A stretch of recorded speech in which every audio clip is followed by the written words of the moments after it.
Hello दोस्तों, take किसान में आपका स्वागत है। और आज के हम इस वीडियो में अनबॉक्सिंग करने वाले Asus 6G की। तो दोस्तों हमारे पास ये इंडियन रिटेल यूनिट है, इसलिए आपको इस पर ज़ेनफोन लिखा हुआ दिख रहा होगा।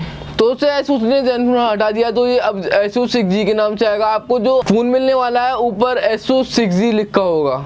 आज की इस वीडियो में Asus 6G की अनबॉक्सिंग करूंगा और इसकी मैं आपको प्रोस एंड कॉन्स भी बताऊंगा। ये फ़ोन मैं 15 दिन से चला रहा हूं, तो मैं आपको अपना एक्सपीरियंस शेयर करूंगा इस वीडियो में, कैसे मुझे एक्सपीरियंस हुआ और इसमें आपको क्या कमी देखने के लिए मिल रही है और क्या अच्छाई है। तो दोस्तों ज़्यादा टाइम वेस्ट नहीं करते, सबसे पहले हम चलते हैं अनबॉक्सिंग की तरफ। तो दोस्तों सबसे पहले हम अगर डिस्प्ले की बात करते हैं तो आपको इसमें 6.4 इंच की नैनो एज वाली डिस्प्ले देखने के लिए मिल जाती है और साथ में आपको ये गोरिल्ला ग्लास 6 की प्रोटेक्शन के साथ आता है। तो दोस्तों आप इसकी स्क्रीन देख रहे हैं तो काफ़ी ब्राइट है और इसके व्यूज एंगल भी काफ़ी अच्छे हैं। तो दोस्तों अब आते हैं इसके कैमरे पे। तो आपको 48+13 मेगापिक्सल का कैमरा इसमें देखने के लिए मिल जाता है।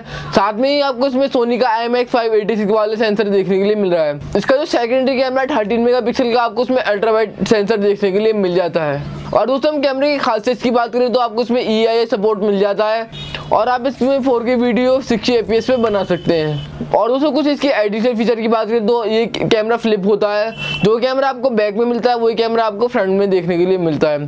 तो दोस्तों इसके कैमरे से फोटो काफ़ी अच्छे आते हैं। आप सबसे पहले सैंपल देख लीजिए, उसके बाद आगे बढ़ेंगे।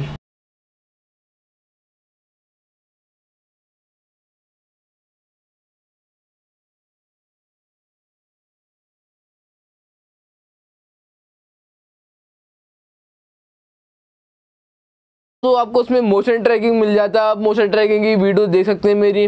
वैसे काफ़ी अच्छा से ये फ्लिप कर रहा है और मैं काफ़ी फास्ट चल रहा था तो उस हिसाब से भी एकदम से तेज़ चल रहा था।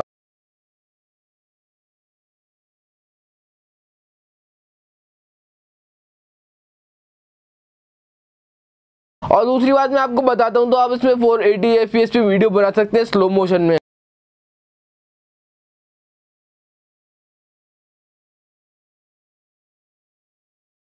दोस्तों मैं उम्मीद करता हूँ आपने डे के और नाइट के सैंपल देख लिए होंगे, सेल्फी भी देख ली होगी। सेल्फी भी अच्छी आ रही है। जो कैमरा आपको बैक में मिलता है वो आपको फ्लिप होकर फ्रंट में आ जाता है, तो फोटो तो काफ़ी अच्छे ही आएंगे।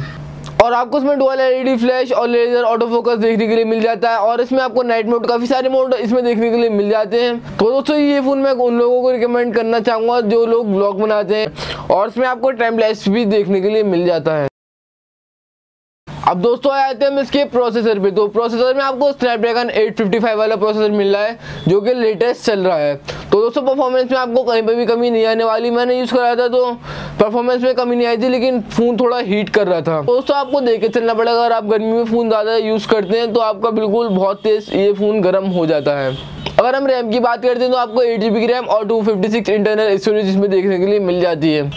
और साथ ही साथ आपको इसमें UFS 2.1 मिल जाता है, तो आपकी रीड और राइट की स्पीड और ज़्यादा बढ़ जाती है। वैसे OnePlus 7 में 3.0 चल रहा है, इसमें आपको 2.1 दिया हुआ है। परफॉर्मेंस काफ़ी अच्छी है इस फ़ोन की। मैंने PUBG खेल के देखा था, PUBG में काफ़ी अच्छे ग्राफिक थे। आप इसमें हाई ग्राफिक में PUBG खेल सकते हैं। आसफल्ट भी आप इसमें हाई ग्राफिक में खेल सकते हैं और भी बहुत सारी गेम और एप्लीकेशन है जिसे आप इंस्टॉल करके प्ले कर सकते हैं। और दोस्तों हम इसमें बैटरी की बात कर लेते हैं तो आपको इसमें 5000 mAh की बैटरी मिल जाती है। तो दोस्तों कंपनी क्लेम करती है आपकी बैटरी 2 दिन तक चलेगी। वैसे दोस्तों मेरी बैटरी 2 दिन तक तो नहीं चली, वैसे मेरी बैटरी 1 दिन तक चली थी। उसके बाद मुझे रात में से चार्जिंग पर लगाना ही पड़ता है। अगर हम चार्जिंग की बात करें तो आपको ये 18 वाट के चार्जर के साथ आता है। क्विक चार्ज 4.0 के साथ आपको ये देखने के लिए मिल जाता है। अगर हम एंड्रॉइड की बात करें तो आपको एंड्रॉइड 9.0 पाई इसमें देखने के लिए मिल जाता है।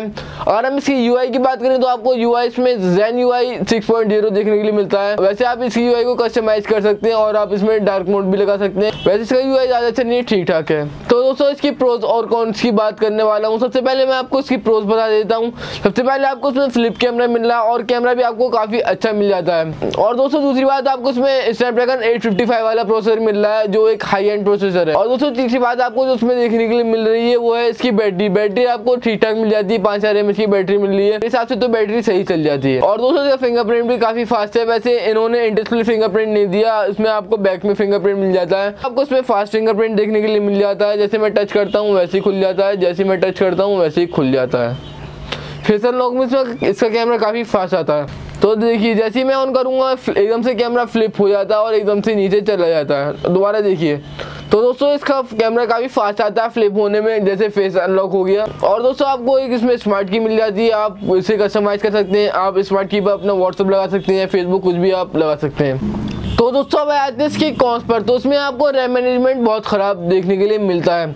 इसमें आपको 8 GB की रैम दी हुई है, मुझे जो अवेलेबल मिल रही है वो 3 GB के आसपास अवेलेबल देखने के लिए मिल जाती है। तो दोस्तों इसका सिस्टम बहुत सारी रैम खाता है और इसका रैम मैनेजमेंट बिल्कुल भी अच्छा नहीं है। तो दोस्तों मैं उम्मीद करता हूँ ज़ेनफोन वालों से अगर फ्यूचर में कुछ अपडेट निकाल के लाते हैं जिससे इसका रैम मैनेजमेंट अच्छा हो जाता है तो काफ़ी अच्छी बात रहेगी एसूस के लिए। और दोस्तों दूसरा जो इसमें आपको कौन से देखने के लिए मिलता है वो उसकी हीटिंग प्रॉब्लम है। जैसे कि मैं शेयर से कोई मूवी शेयर करता हूँ तो बहुत बुरी तरीके से ये हीट हो जाता है, और मैं इसे आधे घंटे से थोड़ा ज़्यादा चलाऊँगा तो भी ये बुरी तरीके से हीट हो जाता है। वैसे गर्मी हो रही है, गर्मियों में वैसे भी फ़ोन हीट होते हैं, और ये वैसे भी ग्लास बैग आपको इसमें दिया हुआ है तो ग्लास बैग वैसे ही हीट होता है। तो दोस्तों ये कुछ ज़्यादा हीट होने लगता है। मैं आपको एक चीज़ रिकमेंड ज़रूर करूँगा, अगर दोस्तों आप इसे सर्दियों में खरीदते हैं तो आपके लिए काफ़ी अच्छा रहेगा ये फ़ोन, क्योंकि अगर आपके हाथ ठंडे हो रहेंगे तो ये आपके हाथ गर्म कर देगा। तो दोस्तों इसे मैं बहुत दिनों से यूज़ कर रहा हूँ और इसमें आपको लेटेस्ट प्रोसेसर मिल रहा है और रैम भी अच्छी दी हुई है। फिर भी दोस्तों ये फ़ोन हैंग हुआ। मैं प्राइवेट डायरेक्टर में अपनी एडिटिंग कर रहा था, उसी दौरान ये फ़ोन हैंग हुआ और मैंने फ़ौरन ही होम बटन दबाया, फिर भी इसकी स्पीकर में से मेरी आवाज़ आ रही थी। जब मैं एडिटिंग करता हूँ तभी आवाज़ आती है। अगर आप अपना होम बटन दबाते हैं तो आपको क्या आवाज़ आती है किसी तरह की? अगर कोई आप ऐप में हो, यूट्यूब में हो और आप होम बटन दबाते हैं तो आवाज़ बंद हो जाती है। फिर भी इसमें आवाज़ आ रही थी।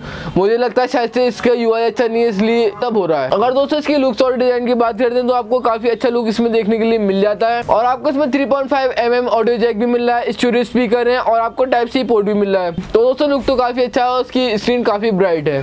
तो दोस्तों ये था मेरा कुछ एक्सपीरियंस Asus 6G के साथ। तो दोस्तों आप कमेंट करके बताइए आपको उसकी पिक्चर क्वालिटी कैसी लगी। तो दोस्तों मिलते हैं आपसे अगली वीडियो में। अगर आपने मुझे इंस्टाग्राम और ट्विटर पे फॉलो नहीं किया तो प्लीज़ जल्दी से फॉलो कर लीजिए, क्योंकि मैं वहाँ पर रेगुलर अपडेट्स करता रहता हूँ। तो दोस्तों आज की वीडियो में बस इतना था। अगर आपको आज की वीडियो पसंद आती तो आप इस वीडियो से लाइक करें, कमेंट करिए, शेयर करिए और हमारे चैनल को भी सब्सक्राइब कर लिए। मैं आपके लिए ऐसी लाता रहूँगा और आपको ऐसी अपडेट करता रहूँगा। मिलते हैं आपसे अगली वीडियो में एक नई वीडियो के साथ। तब तक के लिए आप खुश रहिए, मुस्कुराते रहिए।